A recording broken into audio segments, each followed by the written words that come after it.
श्री स्वामी समर्थ. हरतालिका तीज. महत्व, पूजाविधी आणि शुभ मुहूर्त. हरतालिका तीज हे भगवान शिव आणि देवी पार्वती यांच्या पुनर्मिलनाचे प्रतीक आहे. या दिवशी केवळ जल, फळे, फुले आणि बेलपत्र अर्पण केल्यास भगवान शिव सहज प्रसन्न होतात. हरतालिका तीज 2025 शुभ योग आणि मुहूर्त. ज्योतिषशास्त्रानुसार यावर्षी तृतीय तिथी 25 ऑगस्ट 2025 रोजी दुपारी 12:34 सुरू होईल आणि 26 ऑगस्ट 2025 रोजी दुपारी 1:54 समाप्त होईल. त्यामुळे 26 ऑगस्ट 2025 रोजी हरतालिका तीज साजरी केली जाईल. या दिवशी साध्य योग पहाटेपासून ते दुपारी 12:09 असेल.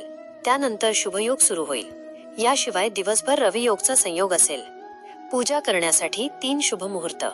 पहिला, ब्रह्ममुहूर्त, पहाटे 4:27 पासून ते पहाटे 5:12 दुसरा, अभिजित मुहूर्त, सकाळी 11:57 पासून ते दुपारी 12:48 तिसरा, विजय मुहूर्त, दुपारी 2:31 पासून ते दुपारी 3:23 या शुभ काळात तुम्ही शिव परिवाराची पूजा करू शकता.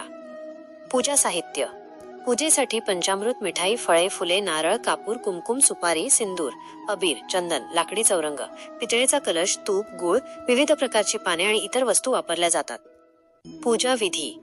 प्रथम, चौरंगावर लाल रंगाचे स्वच्छ कापड पसरा. त्यावर मातीपासून बनवलेली भगवान शिव, देवी पार्वती आणि गणेशजींची मूर्ती ठेवा आणि त्यांना वस्त्रे परिधान करा. शिव, पार्वती आणि गणेशजींना तिलक लावा. भगवान शिवाला शमीची फुले आणि देवी पार्वतीला 16 शृंगाराच्या वस्तू अर्पण करा. धूप, चंदन, फळे, मिठाई, पान, सुपारी, नारळ आणि बेलपत्र अर्पण करा.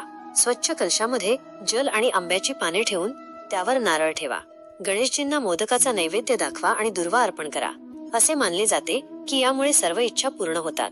यानंतर हरतालिका तीजची व्रत कथा ऐका किंवा वाचा. शेवटी भगवान शिव, देवी पार्वती आणि गणेशजींची आरती करा.